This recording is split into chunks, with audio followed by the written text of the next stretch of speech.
Welcome to Silkytreat Channel, easy delicious cooking. On the menu today, one recipe done in 20 minutes start to finish. Rice paper fresh spring rolls or salad. Ingredients: rice paper sheets, chicken, 1 cucumber, 1 tomato, cilantro, optional, salt, pepper, salted peanuts, honey, mayonnaise.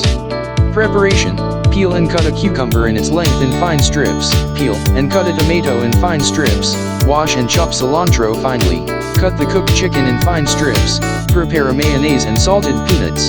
In a soup plate, insert a piece of rice paper in water for 1 minute. Next, insert all the ingredients in the softened rice sheets, add a small amount of mayonnaise and a tiny splash of honey.